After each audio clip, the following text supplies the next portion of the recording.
Welcome to week 4 of MPAI 600 here at Georgetown University. Paper 1 overview. Uh, again, you've gotten your papers back. Just a very common theme in almost everyone I've written on comments on this. The requirements were way too broad.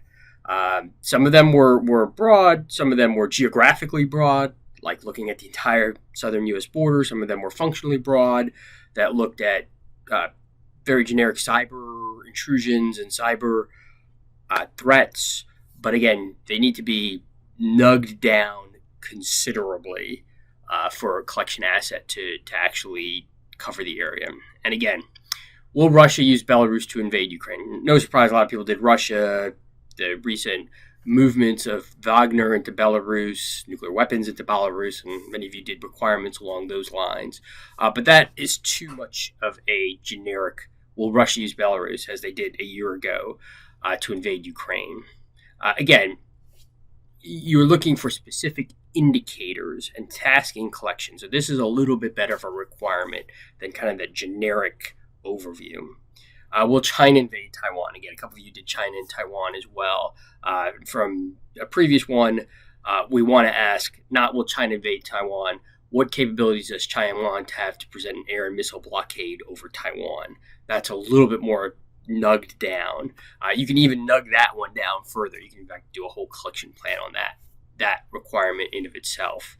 And again, I asked this, we talked about AI a lot in the negative terms about using it to cheat in this paper or in this class, but on the flip side, you're going to use AI in collection much more than you're probably using now, and much more than what I did when I was coming up.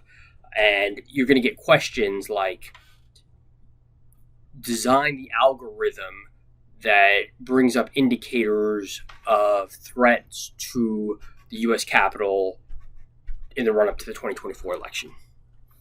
You will have to write the algorithms that search the internet and parse through the millions, billions of data points to come up with that answer. Or you might be asked to write the algorithm that says, look at potential vulnerabilities for escalation of cyber intrusions into the Fairfax County school system. And so you'll have to write, again, the algorithms that can search the entire web and search through multiple aspects and pull up vulnerabilities, in that case, Fairfax County schools, potential cyber intrusions. So just think about that going forward. If you're going to do that, you don't write these very generic algorithms like, what is the threat of ransomware to Fairfax County school system? No, you get down to the IP address and to the escalation procedures, and you match the threat of previous incidents to that potential crisis. So think of that about it like that when you're writing your collection plans going forward. It has to be so narrow that the AI can actually generate a usable product. A couple of you did, again, policy versus intel requirements. I'm looking for threat-based requirements, not an analysis of your system. And to use, again, the Fairfax County school system example, you're not going to write an intelligence requirement that says, does Fairfax County school system antivirus perform effectively against ransomware? That's not what you want. You want to start with what the threat is, and you want to say, how does ransomware gangs enter using social engineering to get into education systems? Make it threat-based. Don't make it policy-based. And then finally, some of you brought up social media.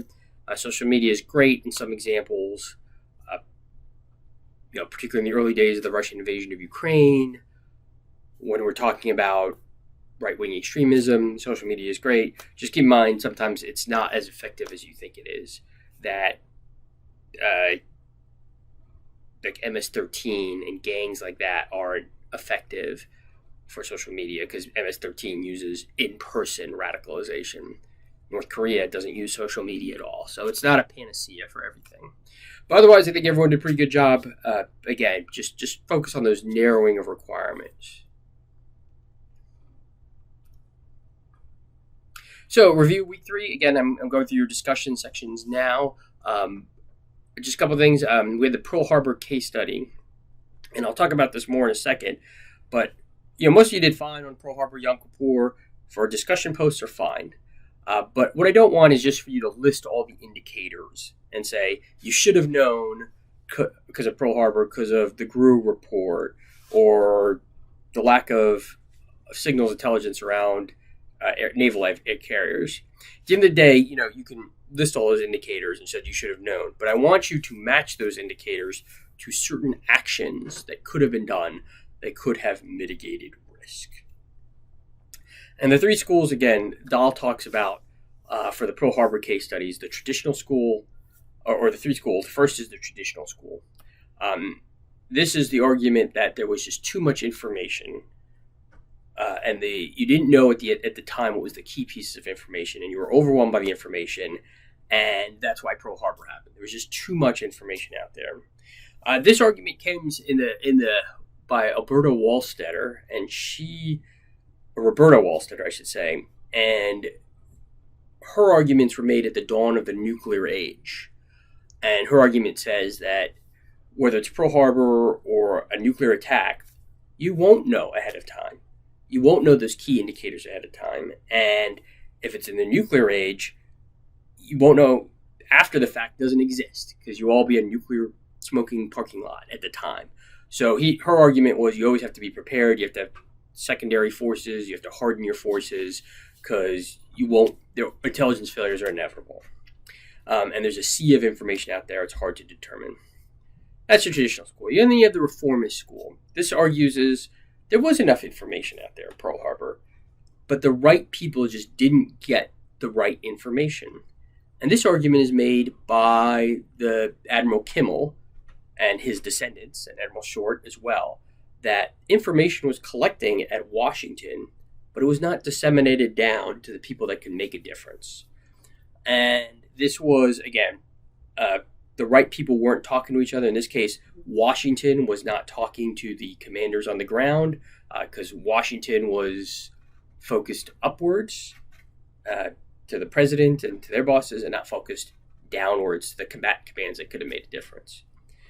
So that's the second school. The third school is the contrarian school. This argues that there was not enough information. As opposed to the traditional school, there was not enough information out there to actually mitigate Pearl Harbor, that we didn't collect enough data. And this argument is we didn't know the location of the 6 Japanese aircraft carriers beforehand because of lack of collection and not enough collection assets out there. If we had known that, if we had at least known where they could have been or where they were not, we could have mitigated Pearl Harbor or raised the alert levels. Again, I'll let you decide which is the school of failure. Dahl argues that there was success in requirements and collection and analysis, but where it fell down was communicating to policymakers, and you didn't have enough data to communicate them so they could have taken action. And his argument, and he contrasts this with the Midway argument, is that I had enough information, that there wasn't enough tactical information as opposed to Midway where there was, and the leadership listened. I don't necessarily agree with that because rarely will you get the tactical information. There's no intel that's going to say at 7:45 in the morning the Japanese are going to be coming north on Oahu and attack on this vector at 270 degrees and their first bombs will land at 8:05 a.m. That type of intelligence preciseness rarely exists. So you'd have to communicate to policymakers in different ways. And then finally, you have the Sharma School. And this argues, it's not really the Sharma School, but I just like to name it after myself. This argues is you have to give enough information so the policymakers can mitigate risk.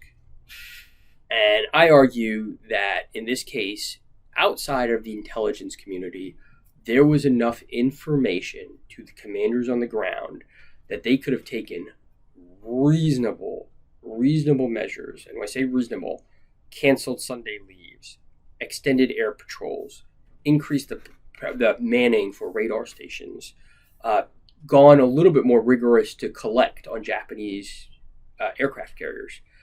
There was enough information out there that they could have done that, and it wouldn't have been a huge muscle movement. So that's kind of the Sharma school.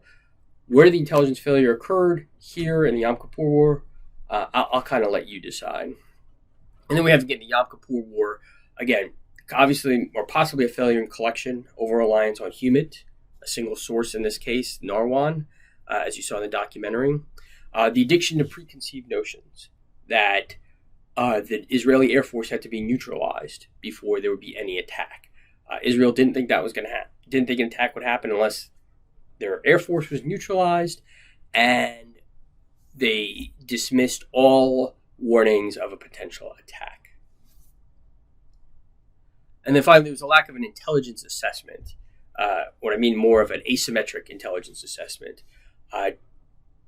When they were doing their analysis, the Israelis looked at aircraft to aircraft and tank to tank, and they didn't look at, okay, what is the impact of surface-to-air missiles against aircraft or anti-tank missiles against tanks?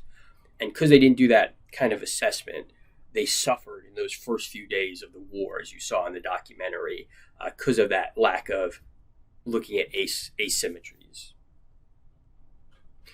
Okay, so that covers week 4, or week 3, week 4 preview. A lot of work this week, 2 case studies, 9/11 and the Iraq WMD. So just be prepared. It is a lot of work, a lot of readings. So the first, again, Iraq WMD, and I would do all the Iraq WMD stuff in the first part of the week, and then the 9/11 stuff later on. You have the Rachel Maddow documentary, and then you have the 60 Minutes Curveball documentary. You have the committee report is 200 pages. Do not read 200 pages. Do not read 200 pages. It's laid down in blue boxes, very nice and very tight, so that you can read the blue boxes only. And if there's more detail that you think you want, you can go in more further. But I only really expect you to focus on the blue boxes as you go through the report. And then you have my lectures. And for 9/11, you have the documentaries, the National Geographic and Nova NSA documentary, the readings, the doll. You'll continue with the book and the 9/11 Commission chapter, and then my lectures as well. How can, while you're going through that, think how 9/11 could have been prevented. So if there's any questions or issues, please let me know, and I look forward to your comments this week.